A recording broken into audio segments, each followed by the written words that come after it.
Budi pekerti Nabi yang luhur, yang luar biasa ini yang menjadikan orang banyak mendapatkan hidayah dari Allah Subhanahu wa ta'ala. Wanita tua mau bawa kayu bakar nggak kuat, diangkatin sama Nabi Muhammad, ditaruh di pundaknya, jalan bareng sama Nabi Muhammad. Ini kekasihnya Allah, lebih daripada presiden. Ada orang nggak kuat bawa pikulan, diangkatin sama Nabi, dibantu. Di jalan ini perempuan bilang apa? Pemuda, engkau ini anak baik, jangan sampai kebaikanmu hilang karena engkau nanti berkumpul dengan Muhammad. Muhammad ini saat ini di Mekah ngaku-ngaku jadi nabi, dia itu penyihir, dia itu pembohong, ajarannya sesat. Jangan sampai engkau anak baik seperti ini tergoda dan terpengaruh dengan ajaran Muhammad yang tidak baik. Ini nenek gak tahu kalau itu Nabi Muhammad, gak marah. Coba kalau kita nyalon jadi camat, nyalon jadi lurah, wah cari perhatian. Ada ibu-ibu mau ngangkat sayuran gak kuat, kita angkat. Ibu-ibu gak kenal sama kita, sampean aja nyoblos fulan, wih wonge orang genah. Wah, itu belanjaan ibunya kalau perlu kita balangkan ke mukanya. Sampean ini ditulung malah misuh-misuh, malah orang genah. Tapi Muhammad tidak diam, nggak dijawab kalau saya Muhammad. Sampai ke tempatnya diletakkan, wanita tersebut terima kasih kepada Rasulullah, kemudian tanya, engkau ini siapa? Engkau baik sama saya belum sempat kenalan. Sama seperti saya sama Habib Bidin belum kenalan. Ini ketua panitianya namanya siapa? Kita nggak tahu. Yang punya pondok juga nggak tahu, makanya di sambutan saya nggak bisa sebut namanya. Ditanya, engkau ini siapa? Orang baik, saya nggak kenal. Maka dijawab, ana Muhammad ibnu Abdullah, aku Muhammad yang dari tadi kau bicarakan. Kaget perempuan tadi, loh orang-orang Mekah itu bilang kalau kamu ini begini dan begini. Nah ini, jangan suka dengar kabar hoax. Kalau nggak lihat bukti, di zaman Nabi banyak yang nyebarkan kabar hoax. Berarti orang-orang yang suka nyebarkan kabar hoax itu adalah pengikutnya orang-orang kafir Quraisy. Ini perempuan tadi termakan fitnah. Kata perempuan tadi apa? Ternyata engkau berbudi pekerti yang sangat luhur, engkau manusia yang luar biasa. Akhirnya apa? Asyhadu an la ilaha illallah wa annaka Muhammadan Rasulullah. Di jalan tidak ditawarin masuk Islam sama Nabi. Di jalan nggak dikatakan sama Nabi, perempuan itu kalau masuk Islam, kamu nih mumpung tua, ayo masuk, nanti kalau mati masuk surga. Enggak, Nabi nggak ngajarin itu terlebih dahulu. Yang diajarkan sama Nabi, yang ditunjukkan adalah amaliyah langsung kepada orang-orang yang ingin mengenal Islam dengan apa? Akhlak, budi pekerti yang dibawa oleh Nabi besar Muhammad sallallahu alaihi wasallam. Sabarnya beliau, sopannya beliau, ikhlasnya beliau. Ini akhlak. Perhiasan yang ada pada diri Rasulullah itu yang disebut dengan akhlakul karimah. Sifat-sifat mulianya. Gak makan, sabar. Gak punya pakaian mewah, sabar.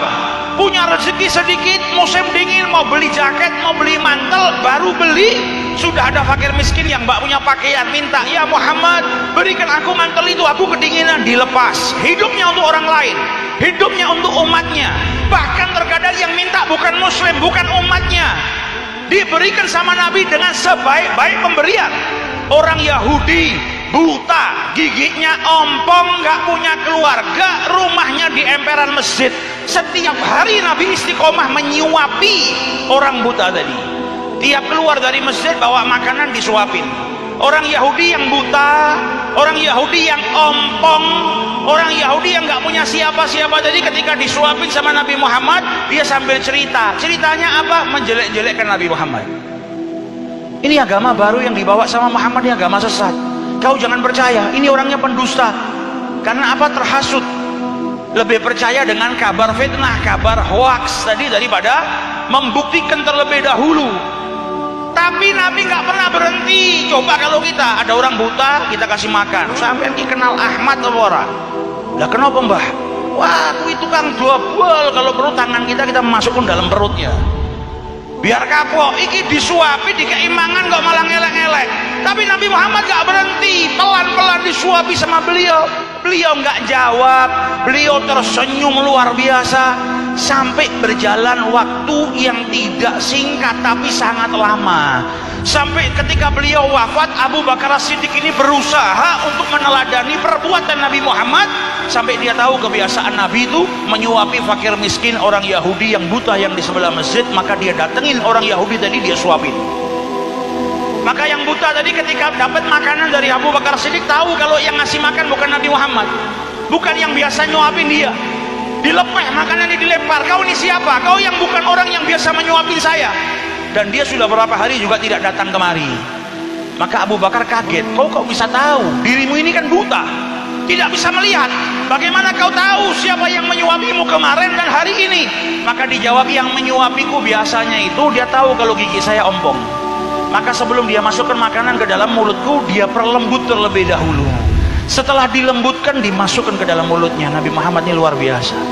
Ini orang menghina beliau setiap hari, sampai makanannya yang keras dilembutkan terlebih dahulu sama Rasulullah, baru disuapkan. Ini pengemis, nggak bisa ngangkat derajatnya, Yahudi yang memusuhi Islam, dan setiap hari kerjaannya menghina Nabi besar Muhammad SAW. Tapi akhlak beliau tetap tidak berubah sama siapapun makhluknya Allah. Maka Abu Bakar Siddiq mendengar ucapan si Yahudi tadi, menangis ngelihat budi pekertinya Nabi Muhammad yang luar biasa. Dia bilang, "Naam, benar, saya ini bukan orang yang biasa menyuapi dirimu. Yang nyuapi dirimu itu sudah meninggal dunia." Maka pengemis tadi jawab, "Apa? Saya ini sebetulnya belum sempat kenalan sama dia. Setiap hari ngasih makan, ngasih minuman ke saya, nolong saya, tapi saya belum pernah bertanya siapa namanya. Apakah kau tahu siapa dia?" Maka dijawab, "Saya tahu, dia adalah Muhammad ibnu Abdullah, Rasulullah sallallahu alaihi wasallam." Dengar ucapannya Abu Bakar Siddiq, itu pengemis badannya gemeter. Gemeter yang luar biasa, hampir pingsan, meneteskan air mata. "Ya Rabb, ternyata yang setiap hari saya fitnah, saya maki, saya caci, ternyata orang yang setiap hari menyuapi saya makanan dengan penuh kelembutan dan kasih sayang, bahkan melebihi daripada ibu yang melahirkan saya. Asyhadu an la ilaha illallah wa asyhadu